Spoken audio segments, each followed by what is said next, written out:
Zoia Birmingham will make history. Zoia, who's from Wembley, will become the first black skater to compete in the British Championships. Already she's being talked about as a new Jane Torval, but in the whole of sport there could be few acts harder to follow.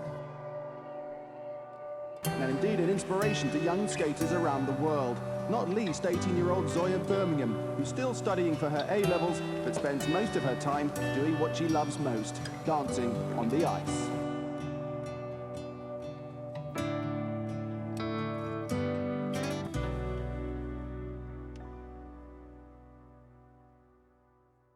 Hi, my name's Zoia Birmingham. I'm a figure skater and this is my story. I started skating a bit later than most people because lots of people start at 4. I was about 8 or 9 when I started skating. It was one of my after-school activities and I just loved ice skating. It was just really interesting because when I got there, I just wasn't very good at it. And so my dad went home to my mum and he was like, you know, Zoia's just not, she's not good at it. She's normally good at sport, but she's not good at this. My mum's like, I'm gonna go with her next week. You know, they were quite concerned. When my mum came, she was like, this stupid man, he's given her like size 6 skates and I'm 4.5 now. So obviously as a young person, I was not size 6. Of course, when I got the right size skates, I could do it straight away. And then within the classes, one of the coaches noticed me and said, oh, your daughter's really good at this. Maybe she should do some private lessons. And that's how really the journey started with my ice skating. So when I did the children's classes, you didn't see a lot of children that looked like me in the classes. It wasn't something that was on my mind. I just thought, I like this and I'm doing it. And I think children are far more innocent about these things. As a young black girl, at the beginning, you don't think of colour. And then there'll be some point where you think, where your parents either have to bring it up or you get a hard shock that you're not the same as somebody else of a different colour. I remember seeing somebody's gold test for the first time and it just opened my eyes to what skating could be. And I was that into it that I used to love to watch skating on the TV. I remember watching a skater called Debbie Thomas and thinking, she's just like me. And I just always used to think, I'm going to be Debbie. I'm just going to be just like her. I'm going to be the British version. I just really looked up to her.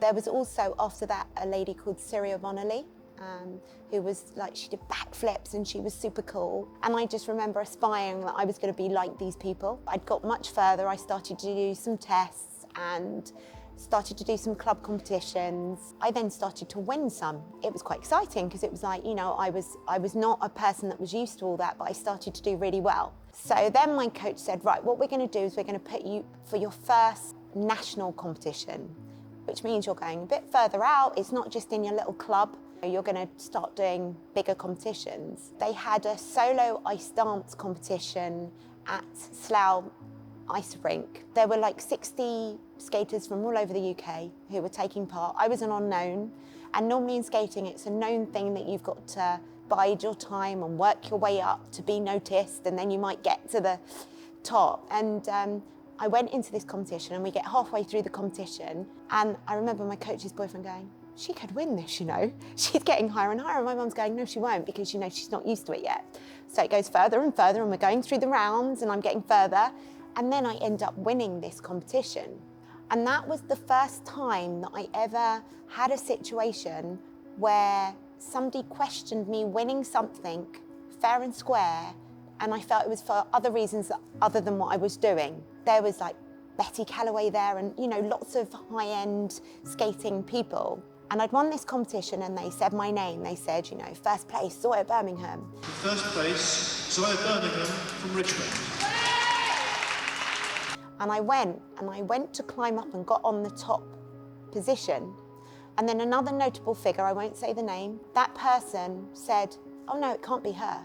Move her down to 3rd. So then there's this tussle of me moving down to 3rd because that person didn't believe I could be in first place. I remember Betty Calloway actually defending me and going, she's a beautiful skater and actually it is her that's up there. Get back up there, darling. And I knew her as Torval and Dean's teacher.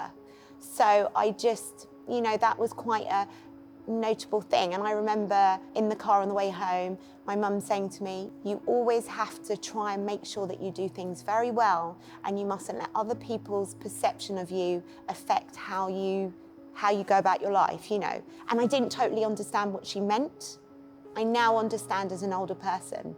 I've had quite a few experiences of prejudice in skating, but my way of dealing with it is to just try and always do my best, because that's all you can do. If they've got something that makes them different, it's only the outer colour that we're different in. So it's just sad that this world has a situation where people judge you on it.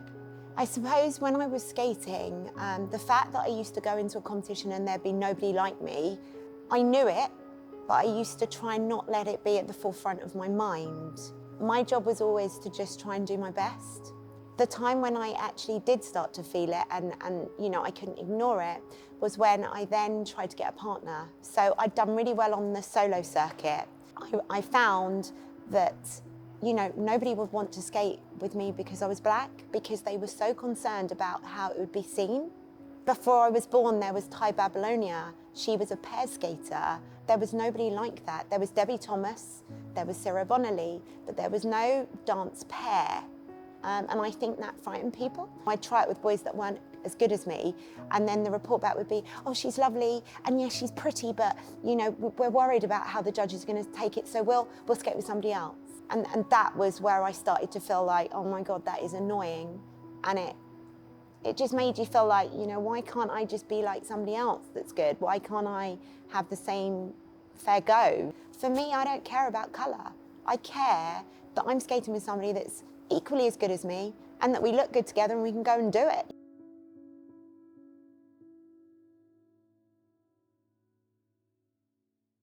One of my early experiences was when I was doing one of my first Christmas shows. I was all excited about the Christmas show.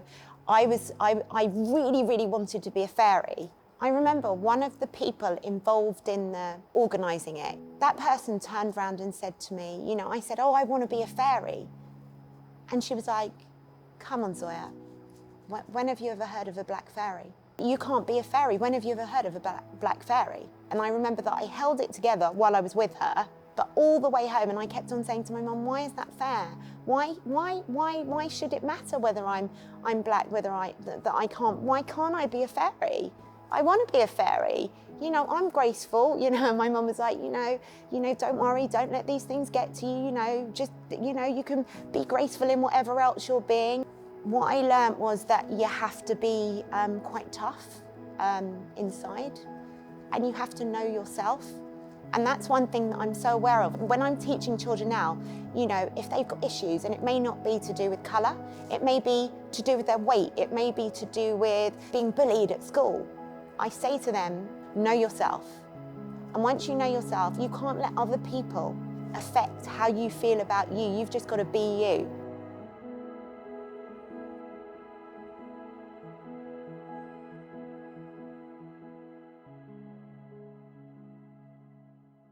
I started coaching and I went back to where it all began. I went back to Queen's, and then about 2 months into that, in the office, they said, Zoia, you've been called. The BBC have called you. So I was like, what do they want with me? They said, we want you to come for a screen test. They're Strictly Come Dancing, and we're going to do a spin-off show called Strictly Ice Dancing. It's going to be super fab, and we want you to come for a screen test. So I was like, well, I've done all the acting, and this is combining my ice skating with my acting. Oh, great, I'm like home, this is great. So I rock up to the screen test. I see some other people I know. I think, oh, go for it, Zoia. So when I get in there, they ask me some questions.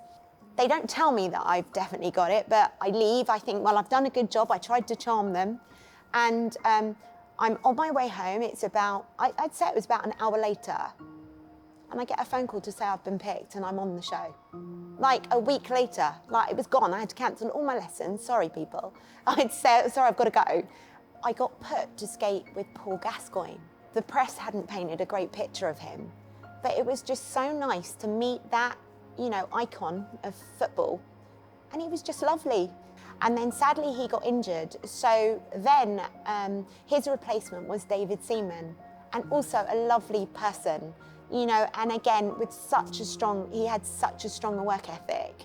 And we just really went for it. You know, we had 10 days to prepare. It was just fun. I remember laughing from, you know, morning to night, just getting it done. And then we went on to win the show.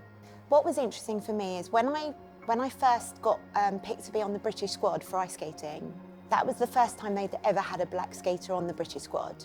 Even the Ice Skating Association said it, like it was made aware. My coach was like, Zoya, this is the first time ever a black person's been in the British squad, like this is big.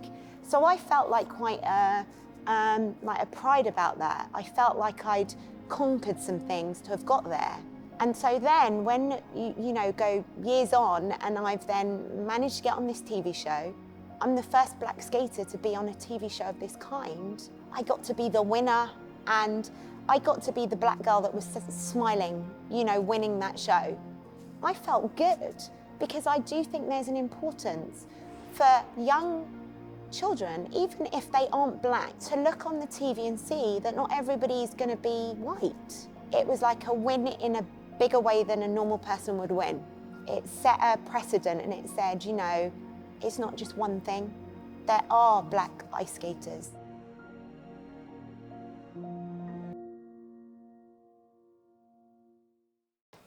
When I first heard about Diversify Ice, I was like obsessed. I went on their Instagram and it was like, oh my God, I'm seeing people like me. I just started to write my own story because I felt like, oh my God, like there are people out there like me who maybe have had those same experiences. I remember finding Joel's book, and when I read it, I understood everything that he wrote in that book. And then I spoke to him, and when we spoke, I understood everything he said, and he understood everything I said. We were like, we can do something here. You know, we're gonna make a change. We are.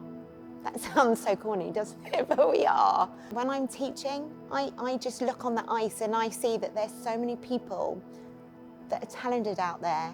And I just hope that in us working with Diversify Ice, really opening people's eyes to what the situation is, I hope that we make that change. It's a long road. We can just step by step make a difference. What do you think the future of ice is? I think it's going to be very colourful. I think it's going to be kind. And I think that it's just going to be for everybody. And it's not going to, I don't think it's going to be allowed to be unfair at all. I want every ethnicity, everybody to just be able to do skating if they want to. I don't think disability should stop you either. I just literally, quite literally want it to be for everybody.